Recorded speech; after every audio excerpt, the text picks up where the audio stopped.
So g'day people, how you going? This is Glenn, and today we're going to talk about immigrants and what I think of immigrants, because someone asked me a question. Oh, Glenn, what do you think of immigrants? Well, basically I treat them as individuals.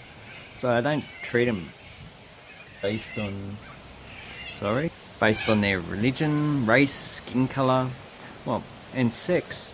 Because sex, skin colour and the first language you speak, you can't control that. It's beyond your means. You're born into that and you can't control it. Religion, well, you can change that. But your personal opinions, how you believe and what you believe actually makes who you are. So if you're a racist, I don't like that. If you're a sexist, I don't like that. Basically, all races, all sexes are pretty much equal to me. But there is biological variation, like there's differences in IQ, there's differences in what you can tolerate and what you like, and those things are not too bad because variation is good. So in Australia, I've been brought up with a lot of ethnic groups, so Chinese, Lao, Cambodian, German, Italian, Greek, Spanish, who else?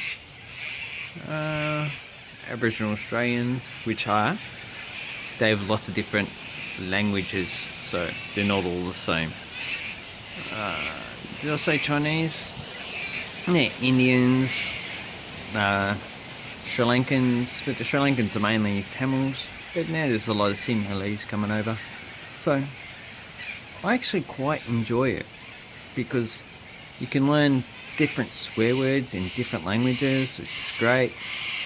You can see how they've grown up. You can see the different ways that you live in each country, because each country is slightly different.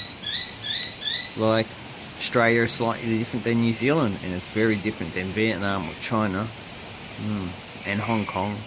So you can learn lots of different things from immigrants, and they, on the whole, they are positive to society. They like to start businesses, they work hard, and Australians, I would say, have a reputation of being lazy, but they're not. They're just the same as everyone else. You got people that work in the race, and you got people that are lazy. And Australians and Indians and Chinese, they're no different. Even though each of them has a different reputation, that reputation doesn't apply to everyone in that ethnic group. So you can't really treat everyone as the same. You can't treat all white people as guilty of their past crimes of the British Empire, and you can't judge people from where they come from. And a good example is this was like I work with a lot of Nepalese, Indians, Chinese and Vietnamese, and I love them. They're cool. I like to give them shit, but that's in good taste. They give me shit, but it's nothing racist. It's just like having fun, saying that they look cute, stuff like that. But my wife, she's Cantonese, so she's from a different ethnic group and not an Anglo-Australian like me, and I'm fine with that. I actually chose her because of her, not because she's Chinese or anything, because sexually I have no preference for any type of race.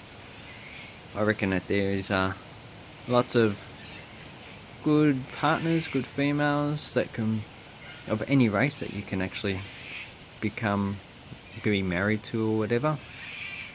And if you're single, I would ask you to explore that, to see if, well, if you like someone, just go for it.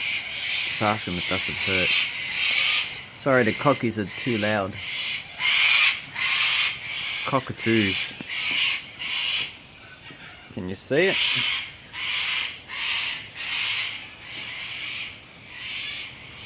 You can probably hear it. They're very noisy. they come on my window and they rip the bloody window to shreds. Or not the window, the actual 5-wire screen. So, ethnic groups in Australia are welcome. How does Australia react? Well, Australia's pretty accommodating. They're pretty accepting. I've never really experienced that much racism here. And you do get racism towards white people and foreigners. But at the moment, they have a little thing called Sudanese gangs.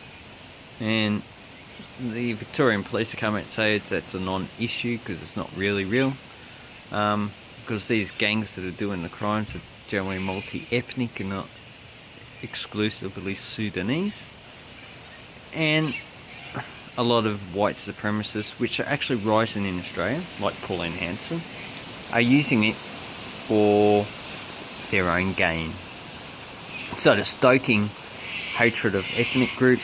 So, like Adolf Hitler did, for political advantage. And that's not really going to go well. But these cockies, well, flying around, crapping everywhere. So, immigrants, good for Australia. And if you're looking to come to Australia, you would be most welcome. As long as you don't commit a crime, because the government actually deports people now if you commit crimes and have more than one passport. So, but as I said, most immigrants follow laws and they're just like every other person in society. So, that is my take on immigrants. They're welcome, they bring diversity, and I love Indian food. Bye bye.